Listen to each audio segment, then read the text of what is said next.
Salut les artistes, j'espère que vous allez bien, que vous avez bien entamé votre semaine. Nous voici à la deuxième vidéo que je consacre à l'aquarelle.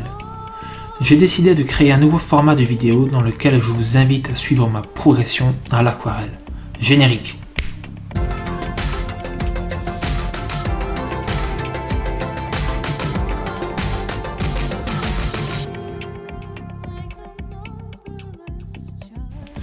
J'ai pour cette occasion acheté un bloc de peinture dessin en format A5 de la marque Sera.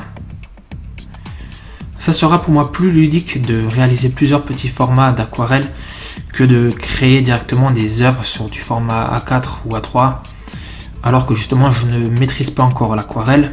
Du coup j'ai pas envie de perdre de temps à faire des gros dessins avec plein de détails, mais je vais faire plusieurs petits dessins sans détails, sans trop de détails pour vraiment me concentrer sur l'aquarelle et progresser plus vite. L'épaisseur du papier que j'ai choisi, c'est du 180 grammes le mètre carré. Alors pour comparer, l'épaisseur traditionnelle pour du papier aquarelle c'est de 300 grammes.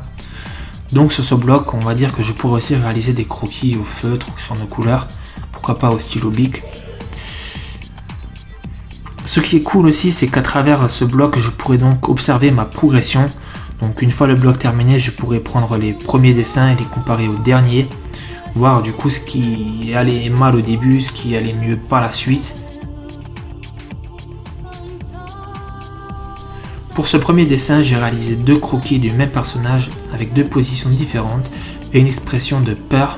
En tout cas, c'est l'expression que je voulais lui transmettre. Pour l'ancrage, j'ai pris un stylo Faber-Castell Eco-Pigment d'épaisseur 0,4. Je trouve que ça rend bien sur ce papier. Je repasse plusieurs fois sur mes traits afin de faire varier l'épaisseur. J'ai aussi essayé de donner un style de trait, de me donner un style de trait, notamment en achurant certaines zones comme sous les yeux pour lui donner un aspect plus expressif encore à ce personnage. J'ai pris au total 1 heure pour réaliser ce dessin, c'était assez sympa, ça m'a plu. Une des plus grosses difficultés que j'ai rencontrées, c'était le mélange des couleurs pour avoir le brun des cheveux et la couleur de peau, donc ce fameux beige. Il faudrait aussi que je sorte un peu de ce style manga, que je fasse d'autres sortes de dessins et que je progresse donc ainsi. Il faudrait aussi que je dessine des paysages, pas que des personnages.